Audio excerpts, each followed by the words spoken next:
अगस्त 2021। दिल्ली में corona virus का delta variant कम हो चुका था। अप्रैल के शुरू से जुलाई के आखिर तक दिल्ली के कोरोना वायरस के कुल केस में 80% डेल्टा वेरिएंट था।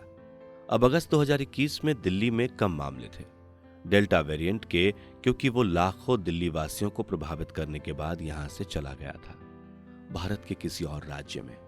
अब अगस्त 2021 में ही केरल राज्य में 1 अगस्त से 20 अगस्त के मध्य में 4.6 लाख लोगों को इस वायरस ने प्रभावित किया। इसमें से 90% प्रभावित व्यक्तियों में डेल्टा वेरिएंट मिला। उधर महाराष्ट्र में भी डेल्टा वेरिएंट अपने पंख फैला रहा था। वायरस की तीसरी लहर की विशेषज्ञों की पूरी आशंका थी। इस तीसरी लहर में बच्चों को सबसे अधिक खतरा बताया जा रहा था। उधर इसी बीच अपनी राजनीतिक रोटियां सेकने के लिए दिल्ली के मुख्यमंत्री ने बच्चों के स्कूल खोल दिए। हर राज्य की सरकार इन मामलों को कम करके दिखाना चाहती थी। सभी राज्य स्वास्थ्य मंत्री अपने आंकड़ों को दुरुस्त रखना चाहते थे। इससे उन्हें राजनीतिक लाभ था, परंतु इससे आम लोगों की जिंदगी बदतर होती जा रही थी।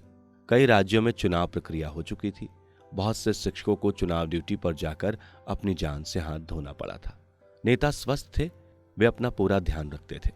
दिल्ली के 20 लाख से अधिक लोग जो झुग्गी झोपड़ी में रहते थे, उन्हें समय पर इलाज देने में सरकारी अस्पताल बिल्कुल भी सक्षम नहीं थे। बहुत से लोगों के पास खाना खाने को नहीं था, तो वो अस्पताल पहुंचते भी कैसे? किसी भी तरह के साधन या तो थे नहीं, या तो ये लोग इन साधनों का व्यय वहन नहीं कर सकते थे। रोजगार तो वैसे ही साल भर से ठप थे। सिर्फ गिने चुने रोजगार के क्षेत्रों में काम चल रहा था। राजनीतिक गतिविधियां अपने चरम पर थीं। आर्थिक गतिविधियों को बचाए रखने के लिए सरकार कोरोना से लोगों का ध्यान हटाए रखना चाहती थी। वास्तव में देखा जाए तो शायद ये तृतीय विश्व युद्ध से अधिक खराब स्थिति थी। इस दूसरी लहर ने दिल्ली और आसपास के क्षेत्र में भयंकर तबाही मचाई थी। अप्रैल, मई और जून 2021 के 3 महीने सबसे अधिक प्राणघातक थे इस महामारी के। 4 out of 10 deaths in India during April and May 2021 came from Maharashtra, Karnataka and Delhi, the 3 states that recorded the highest deaths in this period. Experts said the second wave sinks were visible in March when deaths started rising. hindustantimes.com, date 25 जुलाई 2021।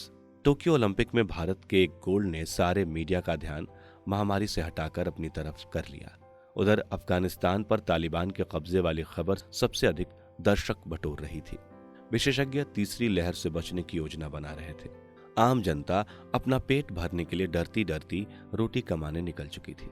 3 सितंबर 2021 तक भारत में आधिकारिक रूप से 4.4 करोड़ लोग corona virus से प्रभावित हुए थे और 3.4 लाख लोगों की मौत हुई थी।